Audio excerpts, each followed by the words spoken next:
आज Doubtnut app download करें। Doubtnut पर अपने सभी गणित, रसायन विज्ञान, भौतिक विज्ञान और जीव विज्ञान के डाउट्स का करो सफाया। बस प्रश्न की फोटो खींचो, एक ही प्रश्न को क्रॉप करो और तुरंत वीडियो सोल्यूशन पाओ। अभी डाउनलोड करें। नमस्कार दोस्तों, हमारा प्रश्न है कि दोस्तों यहाँ पर हमें प्रश्न में बोला गया कि 3 एथिल 2 हाइड्रोक्सी 4 मेथिल हेक्स 3 इन 5 आयनोइक अम्ल। ठीक है, हमें बोला गया है कि ये जो हमें आयुपैक पद्धति में इसका नाम दिए गए हैं, इसमें बनने वाले यौगिक की संरचना बताइए कि संरचना यहाँ पर कौन सी होगी। 4 विकल्प दिए गए हैं दोस्तों, हमें बताना है कि कौन सा विकल्प इसके लिए बिल्कुल सही है। ठीक है, तो दोस्तों यहाँ पर हमें जो यौगिक का नाम दिया गया है वो नाम हम सबसे पहले लिख लेते हैं। ये हमारे पास है 3 एथिल 2 हाइड्रोक्सी, इसके पश्चात है हमारे पास 4 मेथिल, इसके पश्चात है हमारा हेक्स 3 इन, उसके पश्चात क्या है वो है 5 आयनोइक अम्ल, उसके पश्चात है 5 आयनोइक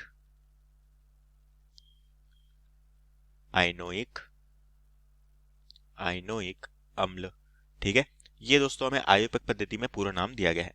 तो दोस्तों यहाँ पर हम देख पा रहे हैं कि यहाँ पर क्या है, यहाँ पर दोस्तों हेक्स 3 इन है, मतलब कि क्या है, डबल बॉन्ड है। ठीक है, साथ में 5 आयनोइक अम्ल है, मतलब कि यहाँ पर हमारा COH क्रियात्मक समूह भी उपस्थित है। ठीक है, जिसे हम कार्बोक्सिलिक अम्ल क्रियात्मक समूह के तौर पे जानते हैं। ठीक है, तो हम कह सकते हैं कि यहाँ पर COOS समूह कार्बोक्सिलिक अम्ल क्रियात्मक समूह उपस्थित है, इसलिए नाम के अंत में ओइक अम्ल हो गया है। ठीक है, अब दोस्तों हम देखते हैं कि यहाँ पर इसकी संरचना किस तरह से बनेगी। तो सबसे पहले दोस्तों हम देख पा रहे हैं कि हेक्स का मतलब क्या है, यहाँ पर कार्बन की जो श्रृंखला है वो कितने कार्बन की होगी, वो हमारी 6 कार्बन की होगी। तो हम कह सकते हैं कि कार्बन की जो श्रृंखला है हेक्स है, मतलब कि 6 कार्बन की हमारी श्रृंखला होगी।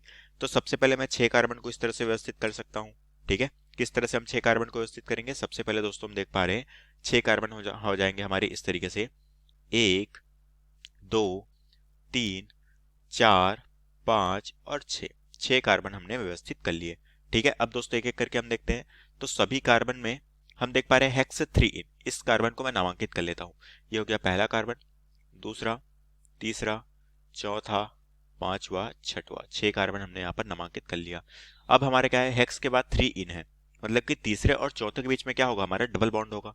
तो हम यहाँ पर डबल बॉन्ड का निर्माण कर लेते हैं, क्योंकि इन नाम में दिया गया है। अब एक एक करके देखते हैं। तीसरे कार्बन के साथ एथिल समूह जुड़ा हुआ है। तीसरा कार्बन कौन सा है, ये वाला एथिल समूह जुड़ा हुआ है। एथिल क्या होता है, C2H5, ये हमारा समूह जुड़ा है। दूसरे कार्बन के साथ हाइड्रोक्सी समूह जुड़ा हुआ है।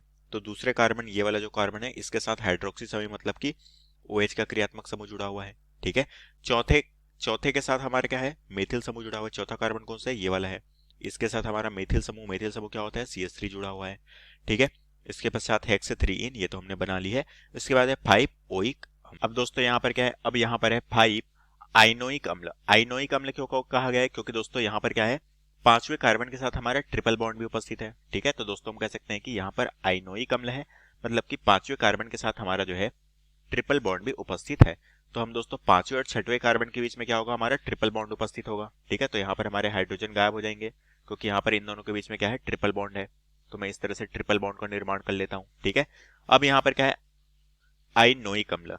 नोइक अम्ल का मतलब क्या है, यहाँ पर कार्बोक्सिलिक अम्ल क्रियात्मक समूह उपस्थित होगा। कुछ नहीं बोला गया, मतलब कि पहले और दूसरे कार्बन के बीच में होगा। तो ये जो हमारा पहला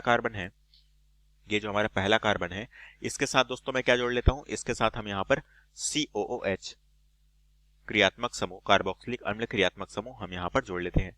ठीक है, तो पहले कार्बन के साथ में मैंने यहाँ पर COOH क्रियात्मक समूह यहाँ पर जोड़ लिया। ठीक है, अब इस श्रृंखला को पूरा करते हैं।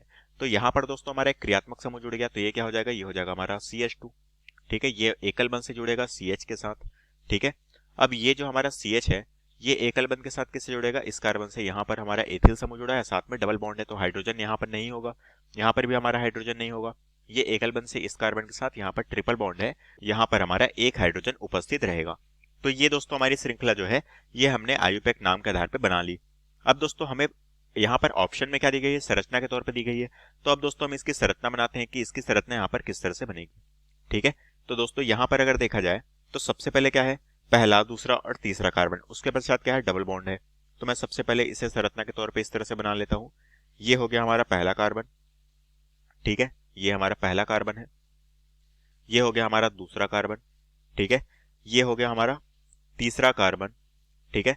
अब तीसरे कार्बन के पश्चात ये हो गया हमारा चौथा कार्बन, ठीक है। इस तरह से इस श्रृंखला को हम आगे ले जाते हैं। इस तरीके से ये हो गया हमारा पांचवा कार्बन, और इस तरीके से हम श्रृंखला को बना लेते हैं, ये हो गया हमारा छठवां कार्बन, ठीक है। अब दोस्तों हम देख पा रहे हैं कि यहाँ पर क्या है, तीसरे कार्बन के साथ हमारा C2H5 समूह जुड़ा हुआ है। तीसरा कार्बन कौन सा है, ये वाला।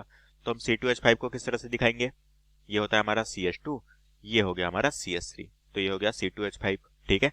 इसी तरह से दोस्तों दूसरे कार्बन के साथ क्या जुड़ा हुआ है, OH समूह जुड़ा हुआ है, तो हम इसे इस तरीके से जोड़ लेते हैं अल्कोहल समूह को। पहले कार्बन के साथ COOS समूह जुड़ा है, तो इस कार्बन के साथ मैं COOS समूह यहाँ पर इस तरह से जोड़ लेता हूँ, ठीक है। तीसरे और चौथे कार्बन के बीच डबल बॉन्ड है, तो तीसरा और चौथा कार्बन कौन सा वाला है, ये वाला। इन दोनों के बीच डबल बॉन्ड का निर्माण कर लेते हैं, ठीक है। चौथे कार्बन के साथ मेथिल समूह जुड़ा हुआ है, तो इस तरीके से मैं मेथिल समूह जोड़ लेता हूँ, ये हमारा मेथिल समूह है, ठीक है। पांचवें और छठवें कार्बन के बीच में ट्रिपल बॉन्ड है, तो पांचवें और छठवें कार्बन के बीच में ट्रिपल बॉन्ड का निर्माण कर लेता हूँ। तो ये बन गई दोस्तों हमारी संरचना, ठीक है। अब दोस्तों हम देखते हैं कि कौन सा विकल्प इसके लिए सही है। पहले विकल्प में दोस्तों यहाँ पर OH क्रियात्मक समूह को कहाँ दिया गया है, इस जगह पर दिया गया है, जो कि क्या है, मध्य में है। इसके पश्चात COOS समूह को दिया गया है, तो ये हमारी जो संरचना है बिल्कुल गलत है इसकी। दूसरी संरचना जो दी गई है, इसमें दोस्तों हम देख पा रहे हैं कि COS समूह यहाँ पर उपस्थित है, फिर OH है, इसके पश्चात यहाँ पर डबल बॉन्ड है, यहाँ पर ट्रिपल बॉन्ड है। यही दोस्तों हमने यहाँ पर बनाया है, ठीक है। तो हमारी जो ऑप्शन बी वाली संरचना है ये बिल्कुल सही दी गई है, तो ऑप्शन बी यहाँ पर बिल्कुल सही है। यहाँ पर दोस्तों COS समूह दिया गया है, OH दिया गया है, यहाँ तक करेक्ट है। डबल बॉन्ड को दोस्तों इस जगह पर दिया गया है, जबकि हमारा कहाँ पर बनाया हुआ है, यहाँ पर तीसरे और चौथे के बीच में, तो ये ऑप्शन हमारे यहाँ पर गलत है। यहाँ पर भी डबल बॉन्ड की संरचना गलत है, तो ये ऑप्शन भी हमारे यहाँ पर गलत होगा। तो हम कह सकते हैं कि ऑप्शन बी जो है ये हमारे प्रश्न का बिल्कुल राइट आंसर हो जाएगा। कक्षा 6 से 12वीं से लेकर नीट, IIT, JEE वो एडवांस के लेवल तक 1 करोड़ से ज्यादा छात्रों का भरोसा।